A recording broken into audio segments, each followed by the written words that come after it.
बिस्मिल्लाहिर्रहमानिर्रहीम। लाखों करोड़ों दुरूदो सलाम मोहम्मद मुस्तफ़ा सल्लल्लाहु अलैहि वसल्लम और आले मोहम्मद पर। मैं हूं उमर दराज गोंदल। खबरें तो खैर मैं आपको दूंगा ही दूंगा, लेकिन मैं उससे पहले आज आपको एक तबसरा बताना चाहता हूं, और असल में वही तबसरा आज इन तमाम खबरों से मुतल्लिका है।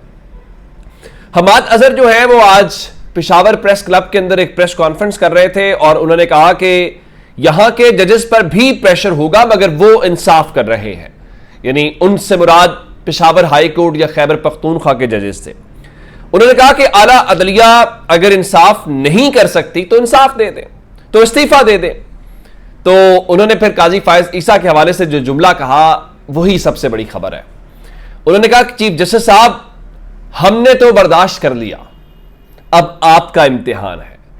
अब देखते हैं कि आपकी टीम इंसाफ फराहम करती है या नहीं करती। ये जो बर्दाश्त करने वाला मामला है, यही वो मामला था जस्टिस अतर मिनल्ला साहब ने जो आज अदालत के सामने रखा। फिर जस्टिस मंसूर अली शाह, जस्टिस जमाल खान मंदोखेल ने बताया कि हमने एक फैसला दिया था और अटॉर्नी जनरल साहब आपकी हुकूमत ने एक एमपी ऑर्डर के जरिए उसको रौंद दिया। जो 9 मई के 5 लोगों को जमानत दी थी, फिर डीसी रावलपिंडी ने उनको गिरफ्तार कर लिया। अब ये सारी जगह चीजें अपनी जगह के ऊपर हैं, लेकिन लगता यह है कि उन 6 जजेस ने जो कदम उठाया, उस कदम से कम हाई कोर्ट के जो जजेस हैं वो तगड़े होते हुए दिखाई दे रहे हैं, और आज 2 मामलात के ऊपर वो सीधे हुए। अब जानते हैं कि पाकिस्तान के अंदर इस वक्त जो ट्विटर है या जो एक्स की सर्विसेज है वो बंद है। अब इसको अब तकरीबन 2 महीने होने वाले हैं। तो आज इब्तदाई तौर पे जो ज्वाइंट सेक्रेटरी दाखिला है, उन्होंने इस्लामाबाद हाई कोर्ट में एक रिपोर्ट जमा कराई और ये कहा कि जी वो इंटरनेट पर जो मवाद है वो इस किस्म का अपलोड हो रहा है जिससे मुल्क की सलामती को खतरा है। यानी अब जो ट्विटर है और जो एक्स है, उससे पाकिस्तान की नेशनल सिक्योरिटी, पाकिस्तान की कौमी सलामती को खतरा है। तो उनके मुताबिक इसलिए हमने एक्स को बंद किया। चले, बिल्कुल ठीक है। अब ये किसने कहा, क्यों कहा, यह भी बड़ा ही एक दिलचस्प किस्म का मामला है। तो उसके ऊपर फिर गुस्सा भी आया जस्टिस आमिर फारूक साहब को। उन्होंने फिर बड़े ही 2 टोक अंदाज के अंदर यह कहा कि ये जो आपने रिपोर्ट तैयार की है, इससे बेहतर रिपोर्ट तो मेरा जो सेक्रेटरी है वो तैयार कर सकता है।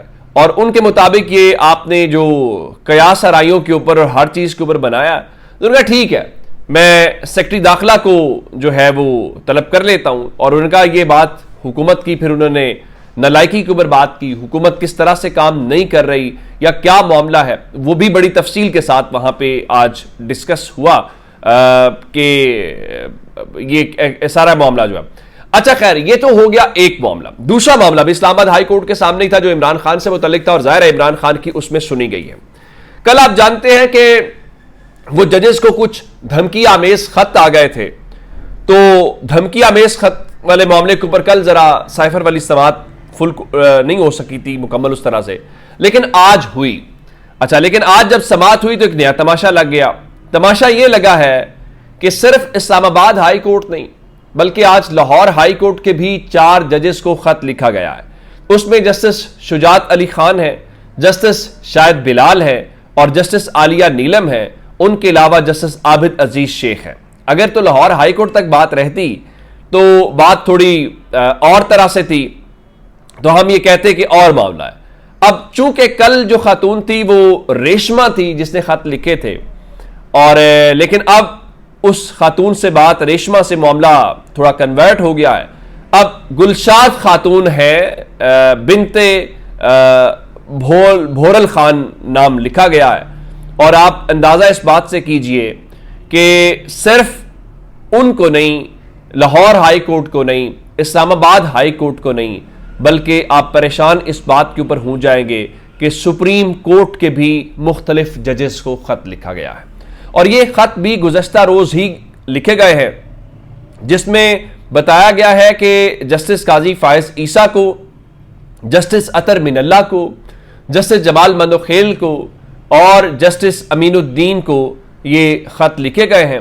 और सिर्फ उनको ही खत ये लिखे नहीं गए, बल्कि आप यूं कहिए कि जस्टिस शाहिद वहीद जो हैं वो लाहौर हाई कोर्ट कह रहा हूं कि सुप्रीम कोर्ट की लाहौर रजिस्ट्री में मौजूद थे और उनको भी खत मिला है और जस्टिस मंसूर अली शाह को भी खत मिला है।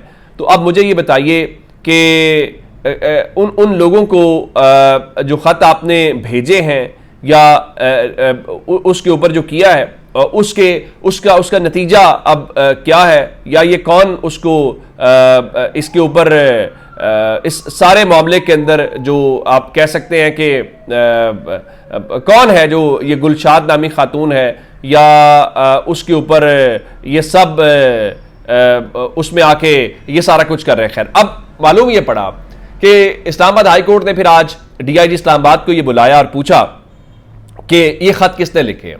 तो हम इसके ऊपर तहकीकात कर रहे हैं। तो उसके ऊपर यह जरूर बात मालूम पड़ी है कि जजेस को जो धमकी आमेज खत लिखे गए हैं उस पर जो डाक है वो रावलपिंडी की मोहर लगी हुई है। तो उनका जी हम ये जो आसपास सीसीटीवी फुटेजेस हैं, सीसीटीवी कैमरे हैं, उसके ऊपर काम कर रहे हैं। अच्छा, अब ये जो चूंकि आज इस्लामाबाद हाई कोर्ट में मामला था तो अब ऑलरेडी ये जजेस वाला मामला तो आप हैं तो खतूत जो है वो सीटीडी के हवाले कर दिए गए, लेकिन असल मामला आज साइफर वाला था।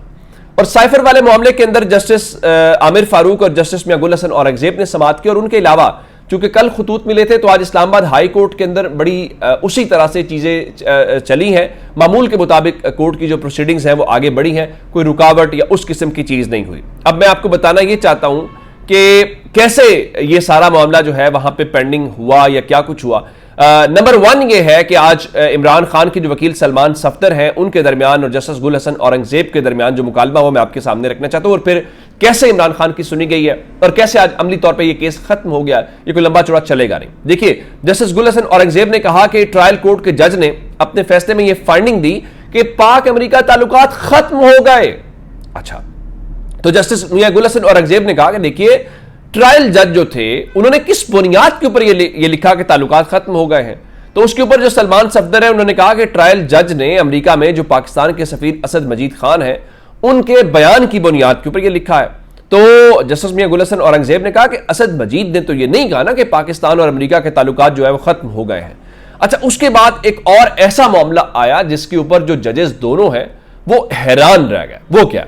उस पर जस्टिस आमिर फारूक ने कहा कि मुलजिम के बयान में एक हिस्सा लिखा हुआ है कि जज सजा सुनाकर फौरी कोर्ट से रवाना हो गए। यह बयान तो प्रोसिक्यूशन के शवाहिद के जवाब में मुलजिम के दिफा का बयान होता है जो जजमेंट से पहले होता है। तो सलमान सफदर साहब ने कहा, मैं भी यही कहना चाह रहा हूं कि यह कैसे हो सकता है कि 342 के बयान में यह लिखा हुआ हो। अब इसमें गड़बड़ क्या है? 342 का बयान जो होता है वो आखिरी बयान आप मुलजिम अपना रिकॉर्ड कराता है, जो प्रोसिक्यूशन सारा कुछ, और उसके बाद जज फैसला सुनाते। अब चूंकि फैसला पहले सुना दिया गया था और इमरान खान का 342 का बयान रिकॉर्ड ही नहीं किया गया था, तो 342 का बयान तो बाद में रिकॉर्ड हुआ। तो इमरान खान ने उसमें बता दिया, उनका जी जो जज साहब हैं वो फैसला सुना के फौरी फौरी जा चुके हैं। तो 342 का बयान रिकॉर्ड ना होना एस्टैब्लिश हो गया। तो जब 342 का बयान ही रिकॉर्ड नहीं हुआ तो बात खत्म हो गई। इसीलिए आज जब वो सारी बात हुई तो वो जज साहिबान जो हैं वो एक दूसरे को देखने लग पड़े कि ये हो क्या गया, ये कैसे जज ने इस पूरे के पूरा ट्रायल किया। उसके बाद फिर अगली बात हुई, जस्टिस गुल हसन औरंगजेब ने जब केस खत्म किया तो वो क्या, उनका एक तरफ आप एक मुल्क को उसके इकदाम के ऊपर डीमार्श कर रहे हैं और दूसरी तरफ ये कह रहे हैं कि उसी मुल्क से हमारे ताल्लुकात खराब ना हो। यानी डीमार्श करने का मतलब तो इंतहाई कदम होता है ना, तो आप वो भी कह रहे हैं और दूसरी तरफ कह रहे हैं कि हमारे ताल्लुकात खराब ना हो। तो उनका उसके लिए आपने साबिक वजीर आजम को जेल में डाल दिया। एक दूसरे मुल्क ने आपको बहुत कोई खौफनाक बात कही है जिस पर आप डिमार्श कर रहे हैं। यानी डिमार्श आप वैसे तो नहीं करेंगे ना, कुछ ऐसा हुआ है जिसकी बुनियाद के ऊपर डिमार्श कर रहे हैं, लेकिन चूंकि वो साइफर में आई है तो आप बता नहीं सकते। अब इसका मतलब है कि कुछ ऐसा तो उस खत में आया है जो जज साहबान भी उसके ऊपर कह रहे हैं। अब उसके ऊपर बड़ा एक अहम जुमला है। सलमान सफदर साहब ने वहां पे जब हवाला दिया, उन्होंने कहा कि जो कानून है ये रियासत के दुश्मन के लिए बनाया गया था, लेकिन यहां पे इस कानून को सियासी दुश्मन के खिलाफ इस्तेमाल कर लिया गया। जिस पे जस्टिस आमिर फारूक ने कहा कि पहले भी कह चुका हूं कि ये कानून तो अब गैर जरूरी हो चुका है, लेकिन 75 सालों में कौन सी ऐसी असेंबली आई जिसने इस कानून को खत्म किया है। अब जस्टिस मियां गुल हसन औरंगजेब ने फिर एक मौके के ऊपर आके इस पूरे के पूरे केस को दफन कर दिया, खत्म कर दिया। फिर एक लम्हे पे बोला भी, मैं आपको वो भी बता देता हूं। तो इमरान खान के वकील सलमान सफदर ने कहा कि साइफर कभी भी अवामी जलसे में नहीं पढ़ा गया, तो उस पर चीफ जस्टिस ने कहा कि जब साइफर जब डी कोड होता है तो उसकी कॉपियां बन जाती है, तो क्या वो जो कॉपियां हैं वो भी साइफर ही कहलाएंगी? क्या हम उनको भी साइफर ही कहेंगे? तो सलमान सफदर साहब ने कहा कि देखिए, जो साइफर है वो दफ्तर खारजा में रह जाता है और उसकी कॉपियां आगे भेजी जाती हैं। और जब मैं सुप्रीम कोर्ट में इमरान खान की जमानत के ऊपर दलाइल दे रहा था तो मुझे जजेस ने उसको साइफर कहने से रोका था कि वो साइफर नहीं है, वो कॉपीज होती हैं। तो उस पर जस्टिस मियां गुल हसन औरंगजेब ने कहा कि साइफर की जो कॉपियां बनती हैं वो ट्रांसलिटरेशन कहलाती हैं, यानी वो उनकी कॉपी होती है, वो साइफर नहीं होता। इस तरह से ये केस अमली तौर पे खत्म हो गया। उसके बाद जस्टिस मियां गुल हसन औरंगजेब ने वो बात की जिसके बाद अब कुछ रह नहीं जाता। उनका हमने जायजा लिया है, इमरान खान और शाह महमूद कुरैशी ने बयानात में कुछ डिस्क्लोज नहीं किया। जो उन्होंने वहां पे तकरीर की है उसके अंदर उन्होंने कुछ डिस्क्लोज नहीं किया। और उनका आपके पास साइफर की कॉपी आई, आपने वो वापस नहीं दी, जिसकी बुनियाद के ऊपर आपको 2 साल की सजा सुनाई गई है। आपने साइफर की कॉपी वापस देनी थी, आप उस पर दलाइल दें। तो उस पर सलमान सफदर साहब ने कहा कि सिर्फ बानी पीटीआई ने नहीं बल्कि सबने कॉपी वापस देनी थी, जो कि नहीं की गई। अब उस हवाले से आपको पता है डॉन की वो के 9 लोगों को ये कॉपी भेजी गई, उसमें से सिर्फ सदर आरिफ अलवी थे जिन्होंने टाइमली कॉपी भेजी। जब इमरान खान के ऊपर कॉपी ना मिलने का केस बनाया गया तो बाकी लोगों ने वो नहीं भेजी थी, लेकिन उसके बावजूद आपने ये केस नहीं बनाया। तो उसके ऊपर उन्होंने कहा कि सलमान साहब आप कल तैयारी करें, इस पर दलाइल दें।